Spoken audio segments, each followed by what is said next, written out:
کتنے سردار آئے مر گئے، کون ذکر کرتا ہے؟ اپنی اولاد بھی ذکر نہیں کرتی۔ آج ہم ذکر کرتے ہیں تو دل سے دعا نکلتی ہے ان کے لیے کہ انہوں نے اسلام کے لیے کیا کچھ کنٹریبیوٹ کیا۔ سلامتی ہے، سلامتی ان آنکھوں پہ جو ہدایت پہ نظریں جمائے بیٹھی ہیں، ان کانوں پہ جو ذکر خیر کے منتظر رہتے ہیں، اور ان قدموں پہ جو ہدایت کی راہ پہ گامزن ہیں۔ السلام علیکم ورحمۃ اللہ وبرکاتہ۔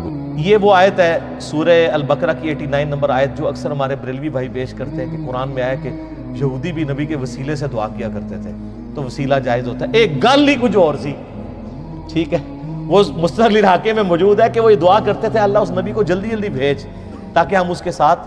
تو وہ جو اللہ کہہ رہا ہے نا کہ پہلے تو تم اس نبی کے ذریعے سے جنگوں میں فتح مانگا کرتے تھے، مراد یہ کہ کہتے تھے کہ جنگ میں فتح ہوگی جب یہ میرے پیغمبر آئیں گے، اب جب آئے تو انکاری ہو گئے۔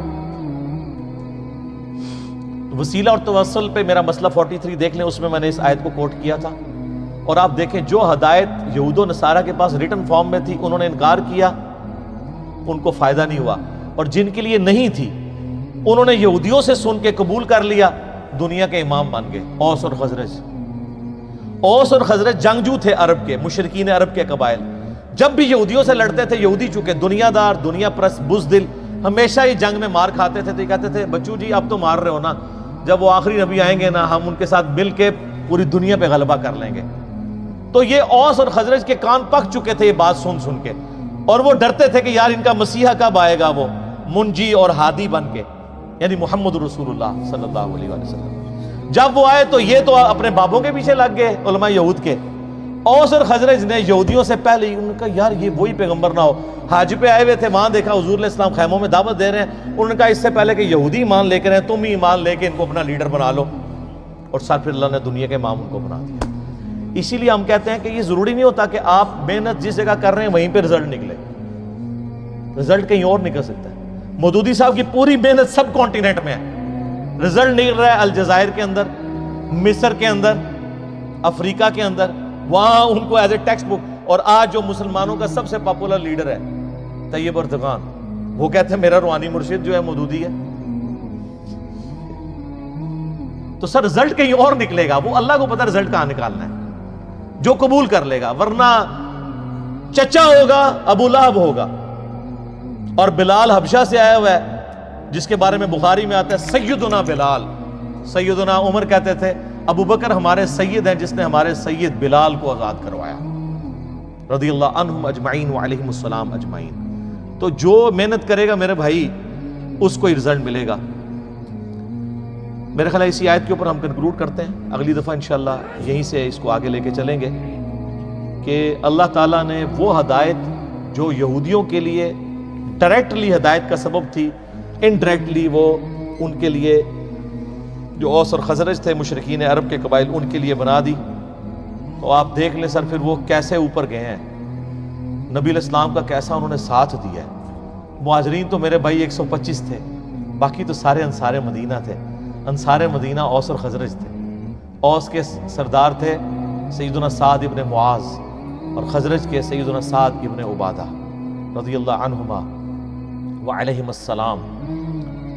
155 اصحاب صفا جن کا کوئی سورس آف انکم نہیں تھا، روزانہ ان کا 2 وقت کا کھانا سعد ابن عبادہ کے گھر سے جاتا تھا۔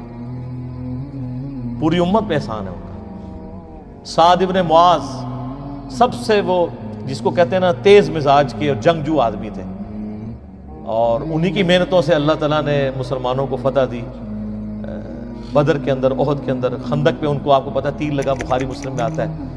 تو انہوں نے وہاں دعا کی کہ اے اللہ اگر اب مشرکین عرب حضور پہ حملہ نہیں کرنے والے اور حضور کو غلبہ ہی نصیب ہوگا تو اسی زخم کو جاری کر دے اور مجھے اسی سے شہید کر دے۔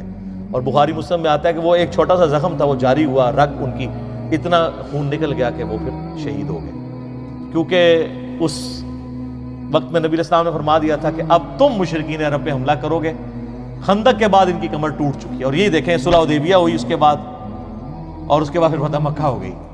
ٹھیک ہے، تو وہ دنیا سے یعنی اپنی ایفرٹ پٹ کر کے چلے گئے، بعد کے لوگوں نے اس کا اجر ضرور دنیا میں کھایا، لیکن اللہ کے حضور ان کا جو مقام ہے وہ اپنی جگہ موجود ہے۔ کتنے سردار آئے مر گئے، کون ذکر کرتا ہے؟ اپنی اولاد بھی ذکر نہیں کرتی۔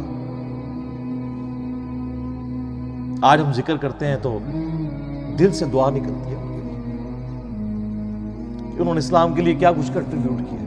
اللہ تعالیٰ سے دعا ہے جو حق بات میں نے کہی اللہ تعالیٰ ہمارے دلوں میں راسخ فرمائے.